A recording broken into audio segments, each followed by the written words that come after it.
dejo en las manos de nuestro Señor. Creo que es un privilegio poder reunirnos, escuchar su palabra y la compartimos con temor. Padre, te damos gracias, Señor, por este día. Tú eres fiel, permaneces siempre junto a nosotros, no nos ha faltado nada. Queremos ahora que en este tiempo, Señor, hables a nuestro corazón y que las verdades, Señor, que tú has querido establecer para nuestras vidas queden ahí escritas y para que podamos actuar, Señor, según tu voluntad. Gracias, Padre. Te pido todo esto en el nombre de Jesucristo. Amén.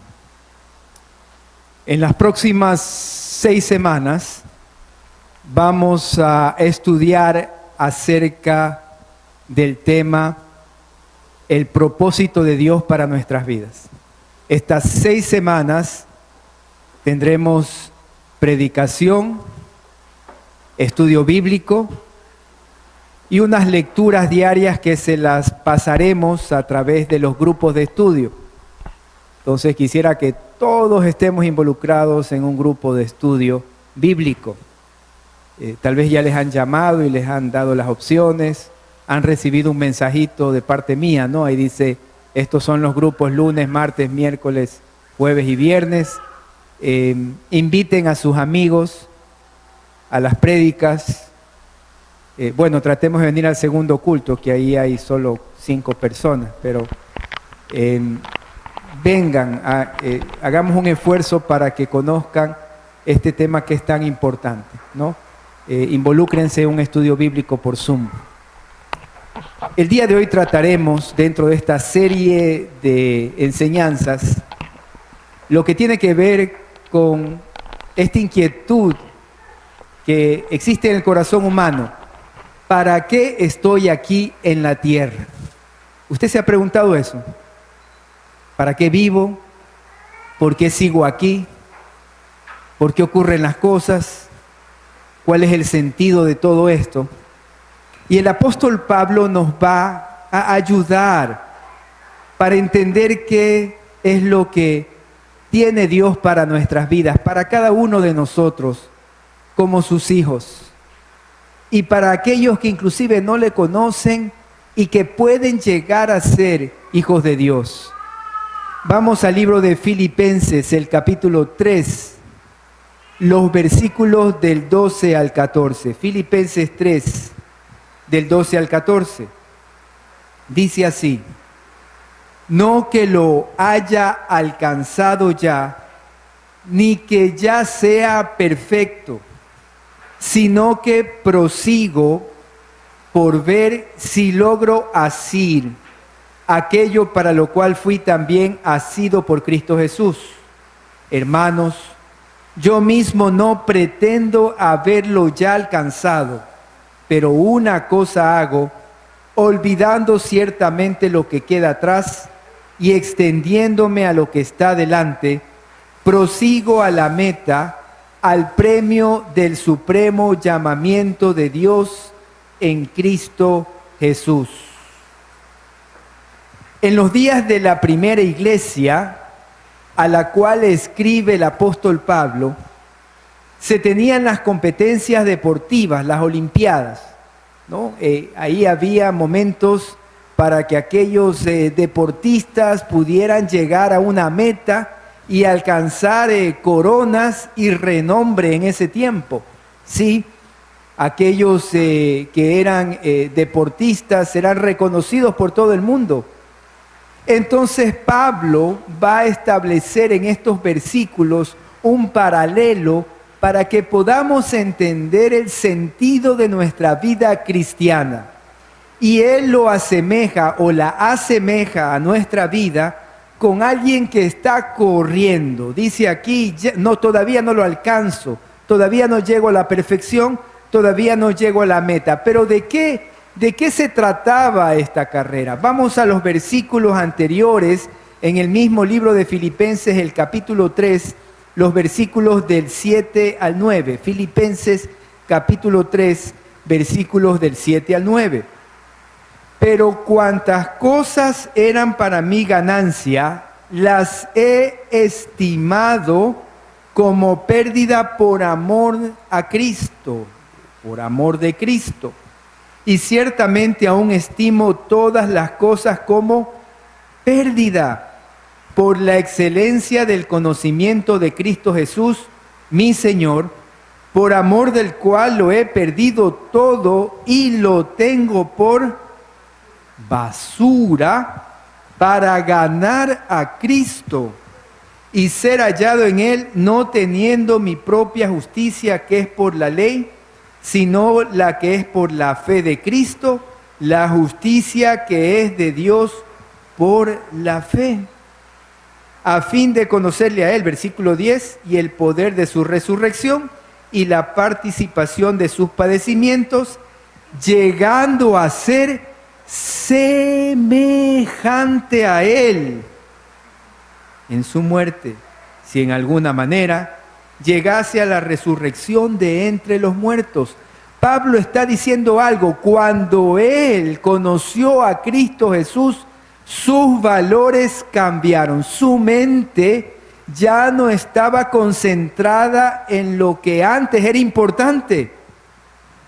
Para él era imprescindible, no podía faltarle el ser alguien de renombre en el Sanedrín. Era un fariseo que conocía la palabra, muy celoso. Y dice que aquello lo puso por basura. Era un hombre de negocios. Sí, en Jerusalén se hacían carpas para los momentos de la Pascua. Habían cientos de miles que llegaban y debían de hacer carpas allá afuera, alrededor de Jerusalén. Usted multiplique miles de carpas por el costo de cada una y él era un tendero, alguien que hacía tiendas. Pero eso lo consideró como basura, no por el menosprecio, sino porque el valor que tienen las cosas de este mundo frente a conocer en realidad a Cristo Jesús es nada. Cuando usted conoce a Cristo, conoce a Dios, conoce a su Creador. Y él dice, no hay nada más importante, nada más valioso, nada que llene más el corazón de un hombre y que le dé sentido que el conocer a Jesucristo, a nuestro Señor y Salvador. Él lo explica claramente y dice, ese conocimiento es una carrera. Y ¿sabe qué? Comienza el conocimiento real de Dios cuando usted lo acepta como Señor, como Salvador. ¿Cómo es esto? ¿Cómo saber si Cristo vive en su vida? La palabra es bastante clara al respecto de quien conoce a Jesucristo. Ya la menciona Juan, el capítulo 3, versículo 16. De tal manera amó Dios al mundo que ha dado su Hijo unigénito, para que todo aquel que en Él cree, no solo conoce de Él. Usted puede decir, yo conozco al presidente, y el presidente pasa por esa calle y ni lo determina, ¿no? Y usted lo saluda y él ni se da cuenta de quién es usted. Dios conoce a sus hijos porque sus hijos han creído en Jesucristo, han puesto su fe en Él, se han arrepentido y han pedido perdón por sus pecados. Ese es un hijo de Dios, un creyente. La palabra lo dice en Hechos capítulo 17, versículo 30. Luego de la predicación del mensaje de salvación, dice así: pero Dios, lea conmigo, búsquelo en la Biblia, Hechos 17:30, palabra de nuestro buen Dios, que está aquí en medio nuestro. Si se reúnen dos o más en mi nombre, ahí estoy yo, aquí está nuestro Señor. Y nos habla al corazón, dice, habiendo pasado por alto los tiempos de esta ignorancia, el que no conoce a Cristo, Ahora manda, ¿a quiénes? A todos, toda la humanidad debe de arrepentirse. Manda a todos los hombres en todo lugar que se arrepientan. Arrepentirse es reconocer mis pecados y darme la vuelta, darle espalda a mi antigua manera de vivir que no agradaba al Señor. Y le digo, Señor, no quiero vivir así, quiero que tú seas mi Salvador, entra a mi vida y yo quiero ser tu hijo. Quiero que estés perennemente en mi vida. Y entonces, ¿sabe lo que ocurre? Cuando esto usted lo decide por la gracia de Dios, porque su Espíritu le está hablando, le dice, arrepiente. Arrepiente. Miren, lean conmigo en Hechos 2, del 37 al 38. Arrepentirse es tener tristeza en el corazón por no hacer la voluntad de Dios. ¿Cuántos han tenido tristeza las últimas semanas? Yo he tenido tristeza por no hacer la voluntad de Dios, por no hacer inclusive lo que Él me dice que haga. Lo bueno a veces no hago, da tristeza. ¿Usted ha tenido tristeza en estas últimas semanas? Dele gracias al Señor, porque eso lo lleva a arrepentirse y a cambiar y a vivir para Él. Dice, al oír esto, versículo 37, se compungieron de corazón y dijeron a Pedro y a los apóstoles, varones hermanos, ¿qué haremos? Conociendo que somos pecadores, ¿qué hago? ¿A dónde voy? Y Pedro les dijo, ¿qué les dice Pedro?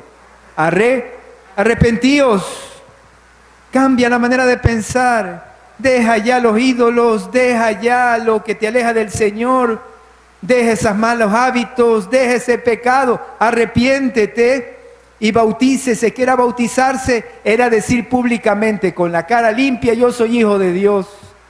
Sí sabe que Dios limpia el corazón y limpia nuestras caritas, porque ya podemos alzar y decir, yo soy hijo de Dios. Y bautícese cada uno de vosotros en el nombre de Jesucristo, ¿para qué? Perdón de pecados. Solo Él perdona, hermana. Nadie más le puede dar el perdón para que su alma esté tranquila, para que su alma tenga guía, para que usted sienta que hay sentido en la vida. Si no hay esto, no conoce a Dios, no hay sentido en la vida, se vive vanamente, vanamente. Y recibiréis el don del Espíritu Santo. Cuando esto ocurre, cuando uno le dice, soy pecador, perdóname Señor, y lo acepto como Señor y Salvador, soy un hijo de Dios. Ahí sí soy un hijo de Dios. Juan 1:12, abra su Biblia y dice, mas a todos los que le recibieron, a los que creen en su nombre, les dio potestad de ser llamados hijos de Dios. Y cuando esto ocurre, nosotros ya estamos escondidos en Cristo Jesús. ¿Qué significa esto de estar escondidos en Cristo Jesús? ¿Jugaban de pequeños a las escondidas? Yo sí. Yo me metí en los lugares más intrincados que puedan existir. En la refrigeradora. Entraba en la refrigeradora, ya se pueden imaginar. No morí congelado. Habían las, ¿cómo se llaman estas? Las máquinas de coser. ¿Se acuerdan que antes eran unos cajones? ¿No? Entonces yo me metí en ese cajón. Nunca me encontraba. ¿No? Yo entraba en cualquier lugar y todavía creo que entro. Pero el punto es ese. Dice la palabra que estamos escondidos en Cristo. Vamos al libro de los Colosenses, el capítulo 3. Esto es hermoso, léalo, dice 3 del 1 al 4. 3 del 1 al 4. Si pues habéis resucitado con Cristo, es decir, tienes una vida nueva, ya has muerto al pasado, ya el Señor vive en tu corazón. Buscad las cosas de arriba, me interesa lo eterno, donde está Cristo ya sentado, Señor y Dios, a la diestra de Dios. Poned la mira en las cosas de arriba, no en las de la tierra. No, eso no tiene mayor relevancia, como Pablo dijo, las tengo por basura. Es decir, más importante es mi Señor.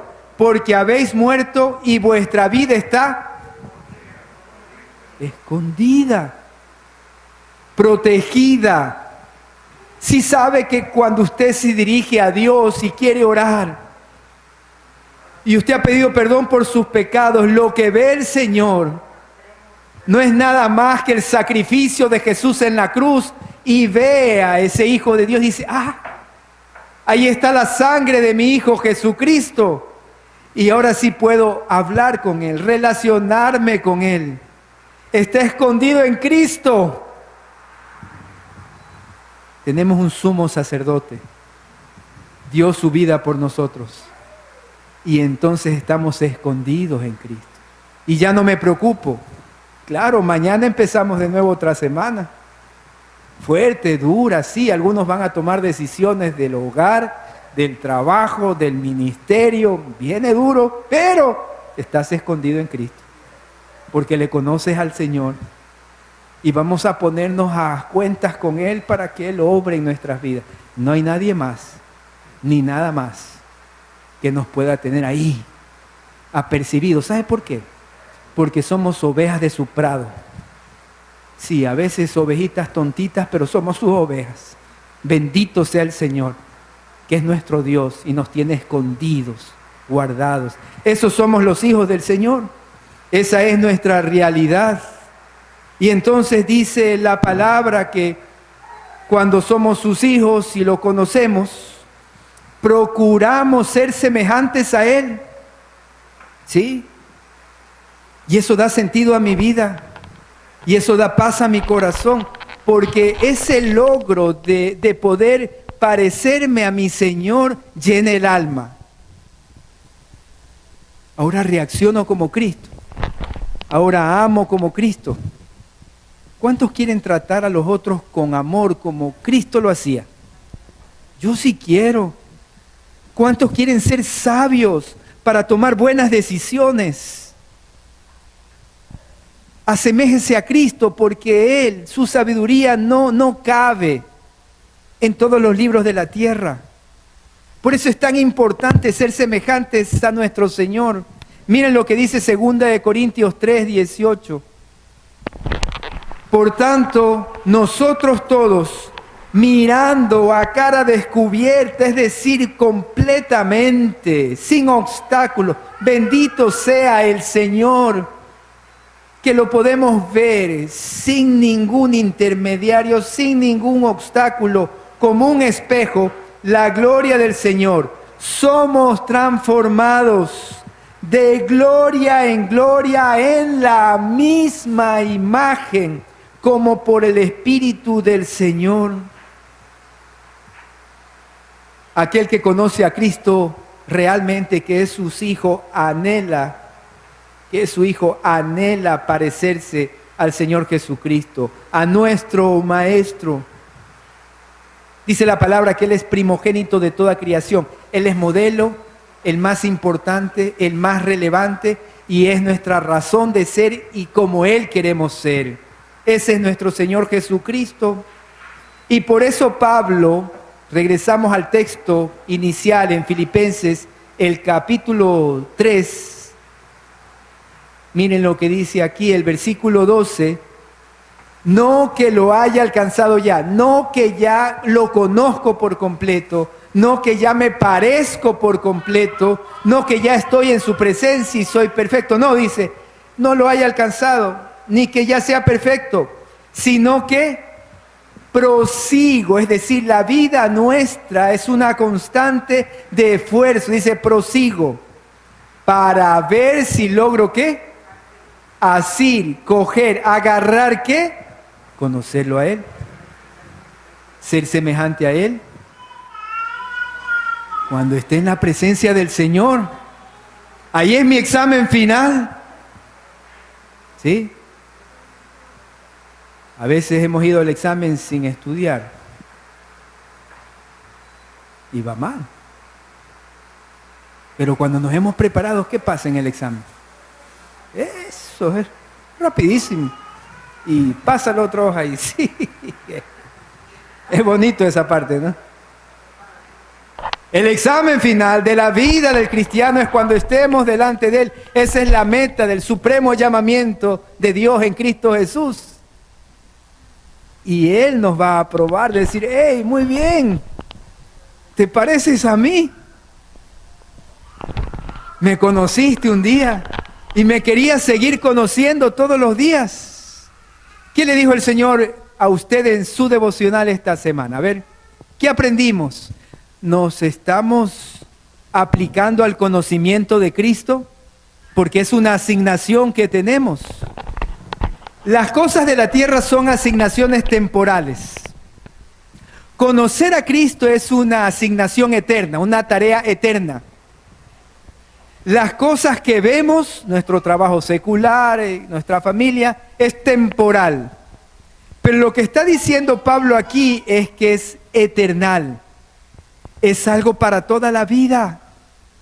¿Cómo está usted en el conocimiento de Cristo? ¿Qué aprendió en la última semana? Usted solito, ahí en su Biblia, en su dormitorio, en ese cuadernito que usted tiene donde apunta lo bueno que ha aprendido.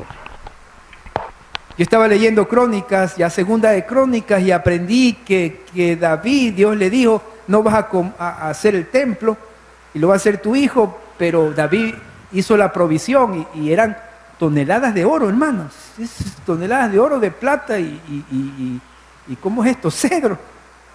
Y dije, Señor, habrán cosas, aunque buenas, que no me vas a permitir hacer a mí, sino a las otras generaciones. Aprendí y se quedó eso en mi corazón. ¿Qué se le ha quedado en su corazón esta semana? Porque eso es conocer a Cristo. Ser semejante a Cristo. ¿Cómo está mi carácter y ahora se parece más al Señor? A ver, veámonos hace un año atrás. ¿Cómo está mi carácter hace un año atrás? Mamitas, hermanas, ¿se resentían mucho o tenían demasiado fuerte el carácter? ¿O varones, éramos muy ásperos con las mujeres, con nuestras esposas? Tal vez mentíamos. Nuestros pensamientos eran buenos o eran pensamientos malos. ¿Me parezco más a Cristo el día de hoy que el año pasado? Porque para eso estoy aquí en la tierra, para conocerlo, para saber que es mi Señor y Salvador y para ser semejante a Cristo Jesús. Ser semejante a Él es ver que estoy siendo transformado. Hermanos, tenemos el convencimiento de que sin Cristo nuestra vida no es abundante. Tenemos la certeza de que si no estoy avanzando en su conocimiento, mi vida no tiene sentido. ¿Cuántas cosas en esta vida le han defraudado? Cosas, personas, logros, lo llegamos a obtener y ya no nos causa emoción. ¿Les ha ocurrido? Estábamos atrás de comprar algo, de conseguir algo, de tener algo, lo tuvimos y ya se acabó la emoción. Así pasa en todo, la profesión, ¿no es verdad? Ya lo alcanzó ya, el negocio lo alcanzó ya. El matrimonio se casó, estaba enamoradísimo, después ya se casó y ¿qué pasó? Y hay que trabajar. Pero en tercer lugar, quiero compartirles lo que también dice Pablo aquí en Filipenses, el capítulo 3. En el versículo 14 de Filipenses 3.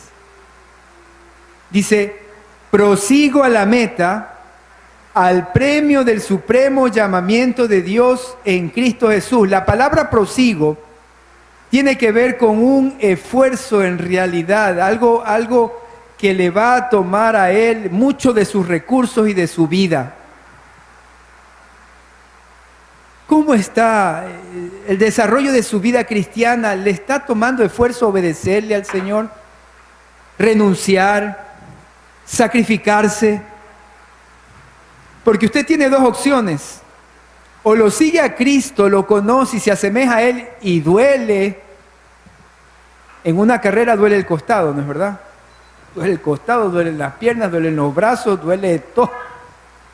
Y esa es la vida cristiana.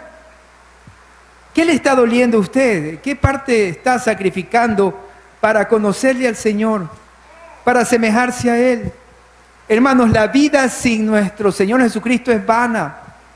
Solo cuando Él llega a mi corazón nos da sentido, nos enfoca, la simplifica. Veamos lo que dice Eclesiastés, el capítulo 1, los versículos del 8 al 10.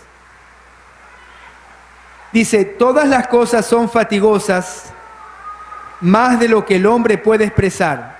Eclesiastés 1, del 8 al 10. Nunca se sacia el ojo de ver, ni el oído de oír. ¿Qué es lo que fue? Lo mismo que será. ¿Qué es lo que ha sido hecho? Lo mismo que se hará. Y nada hay nuevo debajo del sol. ¿Hay algo que se puede decir, he aquí esto es nuevo?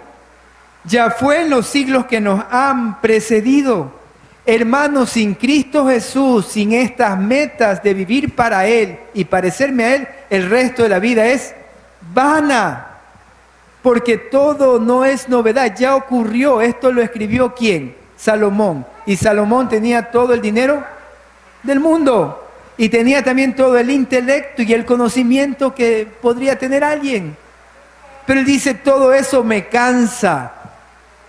Pero vamos a ver lo que no cansa y lo que a usted le da sentido. Y le responde a la pregunta, ¿para qué está aquí en la tierra? Mire, Eclesiastés 12, vaya unos capítulos más adelante. Eclesiastés 12, del 13 al 14. Eclesiastés 12, del 13 al 14. Que dice aquí, el fin de todo el discurso, de todo lo que él estaba hablando acerca de la vanidad de la vida, acerca de lo que nos puede dar sentido, dice, el fin de todo el discurso oído es este, teme a Dios. Ponlo en primer lugar al Señor. El fin de todo discurso. No lo estaba diciendo uno de los influencers actuales nuestros, ¿no? Ahora nuestros jóvenes se quieren parecer a los influencers, no a Cristo. Nuestro primer influencer es Cristo Jesús. A Él me quiero parecer. Él es mi influencer. Pero regreso al punto. Dice, el fin de todo discurso es este. Teme a Dios, respeta al Señor. Y lo decía, como me he mencionado, es el hombre más sabio, el hombre más rico, que tenía todo lo necesario. Y guarda sus mandamientos. Conocer de Cristo, conocer de su palabra. Y guarda sus mandamientos. Porque esto es parte de la vida del hombre. No, es el todo. El todo. Es decir, conocerle a Él, es decir, aceptarlo como Señor y Salvador. El ser semejante a Él es el ser transformados a su estatura como Él es. El luchar perseverantemente para algún día la prueba final. Eso es el todo en la vida. Y el resto viene por añadidura. Los hombres más destacados de la Biblia que han temido a Dios han sido hombres muy ocupados. Daniel, José, los profetas, Isaías era un príncipe. Era gente que la tenía que luchar todos los días. Y Dios, por el temor que le tenían al Señor, los guía, los saca adelante y los hace que fueran hombres de preeminencia, hombres y mujeres. Vean en el Nuevo Testamento, Aquila y Priscila, una líder de la iglesia, eran también tenderos, eran comerciantes como algunos de ustedes, pero hombres y mujeres que temían a Dios, y eso era el todo para ellos, y lo demás venía por añadidura. Dedíquele tiempo al Señor a conocerlo. Oiga, la experiencia que tenemos es esa. Señor, me dedico a ti, mi tiempo contigo, me pongo bien contigo, te sirvo, hago las cosas para ti. ¿Sabes lo que pasa con el tiempo? Se multiplica. Se multiplica. Porque le doy la preeminencia, a pesar de que hay trabajo, familia, estudios, deportes, todo lo que usted pueda decirme que hace. Pero si usted le pone al Señor como el todo de su vida, lo primero en su vida, el primogénito de todo lo creado, el Señor bendice. Honra al que lo honra. Así dice la palabra y es real. Soy fiel con lo que Él me está pidiendo que sea fiel, Él honra. Y por eso es que este hombre, Salomón, está diciendo, esto es el todo del hombre, porque Dios traerá toda obra a juicio juntamente con toda cosa encubierta, sea buena o sea mala. Eclesiastés 12, del 13 al 14. Conocer a Cristo, ser semejante a Él y vivir sacrificialmente para Él, enfoca mi vida y la simplifica. Vamos a ver lo que dice Filipenses 3:13. Lea la Biblia conmigo. Hermanos, yo mismo no pretendo haberlo ya alcanzado, pero una cosa hago. Primordial. Una cosa hago. Primordial, primero. Olvidando lo que queda atrás y extendiéndome a lo que está adelante. ¿Cuántos tienen aquí menos de 20 años? ¿Menos de 20? Por ahí sí veo, pues. Por acá también, por acá. No, pues. A ver, los de menos de 20 cierren los ojitos, ténganlos cerrados. Ya. Abran los ojitos. Ya tienen 40 años. Ya tienen 40. Ahora los que tienen 20 y 40 años, cierren los ojitos. Abran los ojitos. Ya tienen 60 años. Cierren los ojitos. Abran los ojitos. Ya está en la presencia del Señor. Esa es la vida.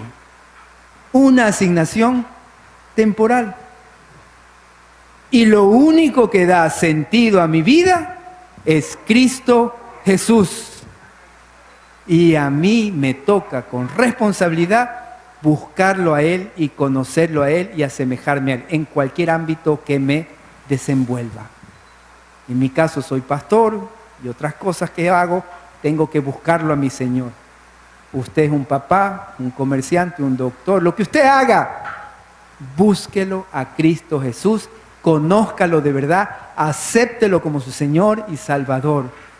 Porque dice la palabra de Dios, vamos a leer estos últimos versículos, versículo 14 de Filipenses 3:14, prosigo a la meta, al premio del supremo llamamiento de Dios en Cristo Jesús. Un día vamos a llegar al cielo y ahí está el premio.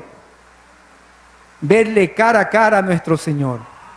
Y que Él nos afirme y nos diga, viviste para mí en ese tiempo tan corto de la vida en la tierra. Sí, buscaste el reino de los cielos y yo te di lo demás. Sí, te pareciste a mí. El que cree en el Hijo tiene vida eterna, pero el que rehúsa creer en el Hijo de Dios no verá la vida, sino que la ira de Dios está sobre él. Yo pregunto, hermanos, ¿cómo debería cambiar mi vida entendiendo que estos años son solo una asignación temporal, que es parte de la eternidad? Tres realidades que hemos visto en esta mañana. Primero, conozca a Cristo, acéptelo en su corazón. Segundo, procure ser semejante a Cristo Jesús. Hágase un autoexamen. ¿Soy diferente? ¿Tengo ya parecido a mi influencer que es Cristo Jesús? Y lo último, esfuércese sacrificialmente para terminar bien. El último examen está en el cielo. Prepárese para esa prueba. Se ha preparado mucho para este mundo, ahora prepárese para el cielo. Viví como tú querías, amaba como tú amabas, perdonaba como tú perdonabas. pensaba como tú pensabas, tenía tu sabiduría. Qué lindo ahora podernos ver. Con esto terminamos. Un misionero había servido 40 años en el África. Estoy hablando de los años 20, 100 años atrás. Y el hombre regresaba a su ciudad natal. Y regresaba en esos transatlánticos grandes, espaciosos, que para el común de las personas tienen dormitorios pequeños, ¿no? Uno entra a esos camarotes y va pidiendo permiso, ¿no? Y ahí se acomoda, ¿no? Pero para aquellas personas que tienen las posibilidades económicas, hay camarotes grandes con vista al mar, con las claraboyas ahí muy bonitas. Y sucedía que en ese transatlántico viajaba el presidente del país de origen de este misionero. El misionero sencillo solo llevaba una maleta, una maletita, después de 40 años de servicio. Así pasa con nuestros hermanos misioneros, créanme. No tienen dónde arraigarse porque viajan mucho. Pero el presidente de la República del país de origen también llegaba a la casa. Como sabían que llegaba el presidente, ustedes pueden ya pensar y asumir lo que estaba ocurriendo. Había conmoción en el puerto de Arribo. Llegó el transatlántico y entonces ya comenzaban las bandas de guerra, ¿verdad? Los guardaespaldas todos a movilizarse, la alfombra roja lista para el señor presidente y toda la comitiva que lo acompañaba estaban ya felices de que regresaban a su casa. Pero no se olviden que también estaba el misionero, 40 años de servicio en el África, con una sola maleta y en el camarote normal.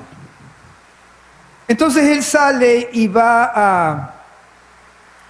ya va a desembarcar y le viene algo al corazón que le dice: Señor, yo pasé 40 años conociéndote, he sido semejante a ti, prediqué el evangelio, se convirtieron cientos de africanos o miles de africanos y yo regreso a la casa y nadie me viene a recibir. Lo peor de todo es que el otro tenía la comitiva y lloraba en su corazón y decía: Señor, ¿qué pasó? Pues no. Y cuando él desembarca, y ya estaba también, o había desembarcado el presidente, viene una voz a su corazón y le dice: todavía no llegas a casa, no estás en casa aún. Cuando tú llegues a la casa, yo te voy a recibir y ahí habrá alabanza. Y ahí tendrás una felicidad que nunca se va a acabar. Y es más, yo ya te preparé un lugar para ti porque te lo prometí. Muchas moradas hay para mis hijos. Y todas esas personas que tú compartiste el evangelio son los adornos que hay en tu casa, y hay muchos. Tienes una casa hermosa, pero aún no has llegado. El misionero sonrió, lloró y dio gracias al Señor. Y de eso se trata nuestra vida cristiana, hermanos. De la asignación que Él nos ha dado mientras vivimos en este mundo. Conocerle a Él, ser semejante a Él y vivir sacrificialmente hasta que nos toque el día de la prueba. Será un cerrar y abrir de ojos y ya estaremos en su presencia. Y ahí sí, habrá un gozo eterno, un reconocimiento eterno y una morada eterna para vivir por siempre con nuestro Señor y Salvador, Jesucristo. Amén. Vamos a orar y vamos a terminar. Padre, te damos gracias por tu palabra, gracias porque nos has animado a seguir corriendo a la meta. Somos agradecidos por todo lo que tú has permitido en nuestras vidas, familia, trabajo, Señor, todo lo que tenemos. Pero el apóstol Pablo dice que todo eso no tiene valor, es basura. Señor, no lo menospreciamos, lo agradecemos, pero no tienen tanto valor como conocerte a ti y esforzarme para seguir corriendo. Yo quiero parecerme a ti, Señor. Quiero tratar a mi esposo o a mi esposa como tú la tratarías. Y quiero darles ejemplo a mis hijos y a mis generaciones. Yo quiero ser un abuelito que mis nietos puedan decir: mi abuelo me transmitió una fe real. Eso quiero, Señor. Padre, yo quiero vivir de tal manera, Señor, que tú me digas: bien, buen siervo fiel, en lo poco has sido fiel, en lo mucho te pondré. Yo quiero una casa celestial, una casa en donde los adornos sean todo eso que tú viste que era bueno, que hice para ti, Señor. Anhelo verte, anhelo, Señor. El vivir es Cristo y el morir es ganancia. Eso anhela tu pueblo, Señor. No nos dejes distraernos con las cosas del mundo. Ayúdanos a hacerlo bien, sí. Trabajar, estudiar, todo, Señor. Pero para tu honra, para tu gloria, para que otros te conozcan. Gracias, Padre, por esta linda iglesia. Gracias por tu palabra. Gracias, Señor, porque eres real. Gracias por tu Espíritu Santo que está aquí y nos está convenciendo de justicia, de pecado y de juicio. Te bendigo y te alabo. Y todo esto te lo pedimos en el precioso nombre de Jesucristo. Amén. Amén. Que el Señor les bendiga.